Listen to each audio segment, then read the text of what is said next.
Hey my good friends, Sam Haymart with Test Driven TV. Today we are test driving the 2023 Chevrolet Blazer RS, Chevrolet's mid-size SUV in the showroom. And so I'm going to show it to you inside and out. We're going to take it for a drive, and then I'm going to tell you what I really think.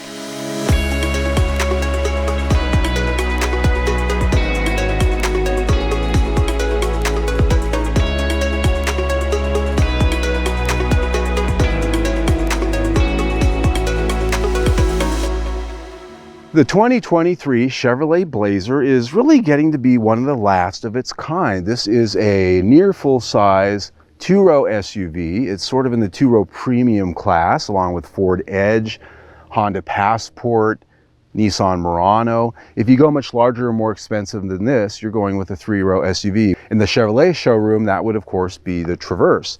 And this is actually based on the same chassis architecture as the Traverse. As such, it's got a V6 under the hood, front-wheel drive, all-wheel drive, and it's got a pretty good size footprint for the mid-size class. The one we have here is an RS. It has quite a few options on it, including this beautiful red paint and the two-tone roof. As tested, we are coming out at $51,000 and some change. Pretty spendy for the Blazer. We're getting pretty close to the top of what you can spend here. One of the things you get with the RS is the black chrome and the blacked out trim treatments. You can see that in the grille. Pretty nice detailing there, I think. It's a unique grille for the RS. And LED daytime running lights and headlights there in the grille that you can see. Wheels on this one, 21-inch alloys, also a new design for 2023, and a pretty good sized tire, 265/45/21. Those are huge. And coming down the side, black chrome and gloss black down there on the rocker, black emblems, and at the rear, built-in spoiler in the power hatch. And one of the cool details that I like back here is down low in the bumper, you can see genuine exhaust tips, a pretty nicely designed set of tips. And when I say genuine, I mean they're the real thing. They have air blowing through them and they will burn you when they get hot. You know, a lot of manufacturers out there are going with fake ones like Volkswagen with the Atlas and so forth. So I like that they've kept it real here. You can definitely look at this from across the parking lot and tell that it's a Chevrolet. It's got the styling DNA. The interior of the Blazer RS really brings a lot of the styling detail in from the outside. Among them, the black chrome across the dash and the door panels and the shiny piano black plastic. And there's also some fun red accents in here that really tie in well to the exterior color. And looking around, you can see a lot of red accent stitching. The leather seats I'm sitting in have red accent stitching, and these are beautiful seats with perforated leather. And in the perforated dots, you can see a little bit of red in there, which is kind of a nice little shadow effect. These seats are heated and ventilated in this particular vehicle with the options that it has. The seats I find are very firm. General Motors tends to have a firm seat these days in a lot of their vehicles, and these are no exception. And they don't have a lot of side support, so they start to feel like a little bit of a park bench if you sit in them very long. And so they just don't have a lot of padding. There is a good range of adjustment, and with the heating and ventilation, the thermal comfort's there. It's just more about, do you feel you're sitting in it or are you sitting on it? Here, we're definitely sitting on these seats.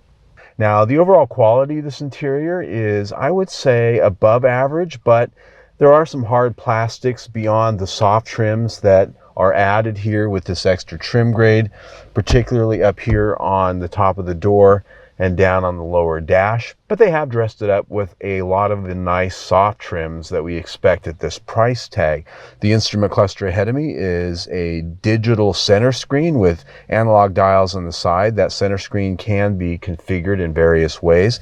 The steering wheel has controls on the back for the infotainment system, controls on the front for the instrument cluster, and the center stack has controls across the bottom for the HVAC and a number of other things. And these vents have a nice little playful feature. You turn them to adjust your temperature on both sides. They're actually twist dials, similar to that which we've seen in the Camaro. And they're kind of fun. It's kind of a nice fun detail that makes us feel sporty inside.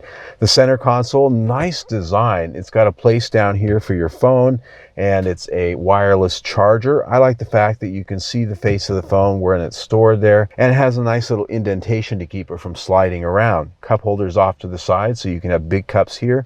A traditional shift lever, I love that. There's a button on the side that allows you to manually shift the 9-speed automatic transmission, and the drive mode selector just behind that. Storage in here, not too bad. It's actually a pretty deep well. Not as big as some of the competitors, but it's a little bit larger than a square tissue box. Sitting in the back of the Blazer, I find pretty much the same thing I found with these seats up here. These seats are hard and they are flat. And the actual position here, just the packaging, I find that it's, I just feel like I'm kind of scrunched a little bit.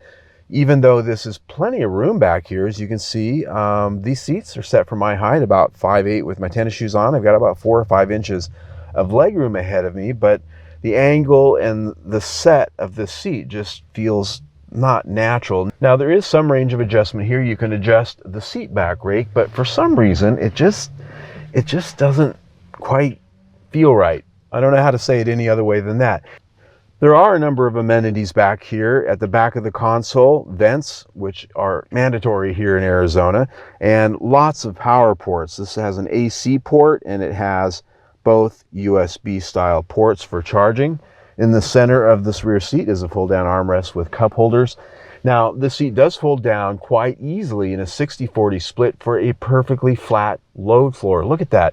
And this has 64 cubic feet of volume back here with those seats down, 30 with them up. Under the floor is an 18-inch spare tire, which is very nice on a big SUV like this. And around that spare tire is a lot of little storage nooks that you can put a lot of little things that you carry all the time.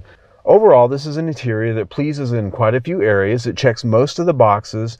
I would say that there are still some cheap plastics here from the base level, and the comfort levels could be a little bit better, given this is a vehicle that a lot of people would probably be taking a long trip in. This interior gets 4 out of 5 stars.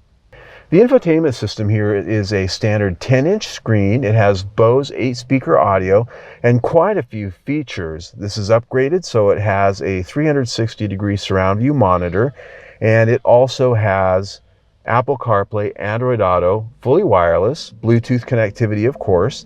The only thing I would say about it is it's missing native nav at this price. $51,000. You can get connected nav in here, but it is an extra cost. The menus are very easy to use. I like the fact that they're laid out in more of a traditional General Motors fashion, which I'm kind of old-fashioned myself. I like the easy to use, easy to navigate system. I do wish, however, it offered some of the Google built-in services that you can get with the more contemporary GM vehicles. If you're going to have to pay for services, you might as well get the full boat. Here, if you spend up and pay for the subscription, you don't get a lot of that stuff. So this infotainment system gets 4 out of 5 stars. All right, my friends, let's take this thing for a drive. One of the first things I want to talk about is what's under the hood. This is actually a vehicle that's getting to be a rare bird these days, a mid-sized SUV with a naturally aspirated V6. Almost all of its competitors have gone to a turbocharged 4-cylinder, all in the name of higher fuel economy and lower emissions. And a lot of its competitors have also gone to a continuously variable transmission. Here, we've got a 9-speed. This has all-wheel drive. It can be selected from front-wheel drive to all-wheel drive. You can set it to front-wheel drive to save fuel. I have it on all-wheel drive right now because, well, if you watch my videos, cattle guard, you know the question I always like to ask is, how does it go? And so I want the best traction I can get to take this high-speed acceleration run. So we're out here in the middle of nowhere. We're going to come to a complete stop. My stuff's sliding around in the back, so don't worry, it's not the vehicle rattling. And go. Nice sound. And 60. Woo!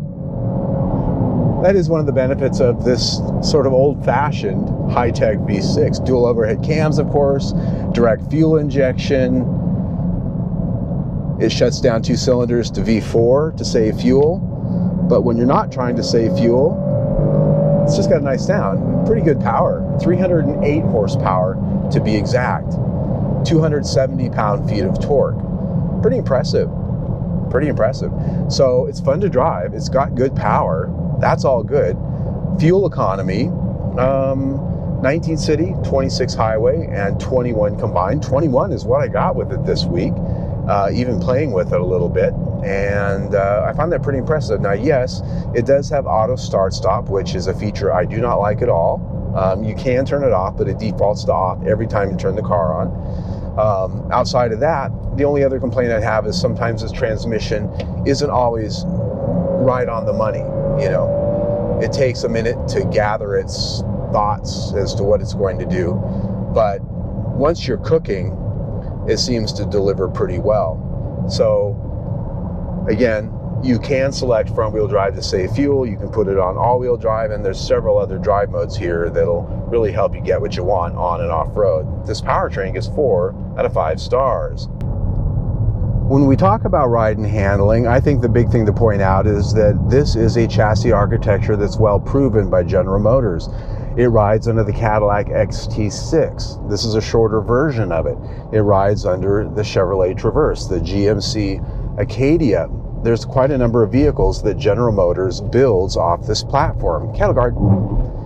And as such, it's well proven, and it has the same bones and the technical details that GM puts all the way up into some of its luxury vehicles, the aforementioned Cadillac. That said, up front, McPherson strut front suspension, and at the rear, an independent multi-link rear suspension, 4-wheel disc brakes. And as we saw on the walk around, this has the 21-inch wheels with the low profile 45 series tires with 265 section rubber. And so what that gets us out here on the back road is quite a bit of grip when we throw it into a curve. And one of the things that I've noticed with this RS and these tires and wheels is that they go well with the suspension tuning on the Blazer. Here we've got a pretty stiffly sprung suspension, but it's not so stiff that it beats you to death. It seems to be well tuned with this tire and wheel combination. And road noise is actually pretty quiet, even out here on this noisy pavement. Our 70-mile-an-hour test stretch, this rated 55.8 decibels, which is on the lower side of average, quite low in fact. Average is about 61, 62, so it did well there. Wind noise, almost non-existent. Oh. But you can really throw this thing into a corner. That is a bonus, if you ask me.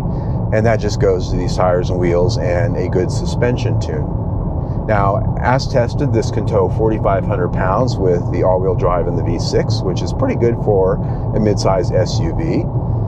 Overall, though, I'm just most impressed with its handling on the pavement and its refinement.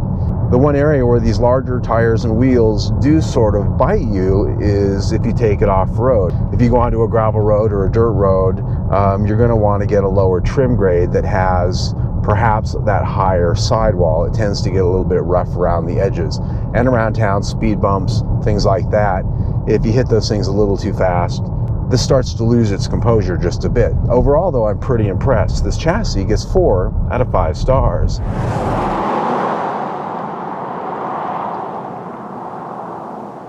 There you have it, my friends. We have test driven it. We've taken a walk around. We've sat in it and played with all of its stuff. Now it's time to talk about dollars and cents. As tested, we are at $51,000 and some change, which is at the high side of what you're going to spend for the Blazer. And as of doing this video right now, they're starting to accumulate at dealer lots. And so it might be easier to find than some of the competitors out there from Hyundai, Kia, Honda, even Nissan maybe. And so this is a vehicle that you might be able to actually get for sticker price out there, maybe even a little bit less. But when it comes to value, what I look at are things like warranty coverage. 3 years, 36,000 miles on bumper to bumper, 5 years, 60,000 miles on powertrain. That is industry average, nothing special there. Hyundai, Kia well exceed that. When I look at options pricing, not too terrible. I mean, some of the options here were pretty pricey, mostly appearance stuff, but the overall price as equipped, when I look at all of those competitors out there from the import brands as well as some of the domestics, some of those do offer a little bit more for the money, in my opinion. So I put value at 4 out of 5 stars. When you put that in with everything we've already talked about, we're at 4 out of 5 stars for the review. So there you go, Chevrolet Blazer 2023 with its facelift. If you like what we do, please see us on social media. We do a lot of stuff that you're not going to see videos on, straight down there, Facebook, Instagram, Twitter. You can see our latest video though right there, but best yet, I'd really like it if you'd subscribe to our YouTube channel right down there. That way you can see everything we do.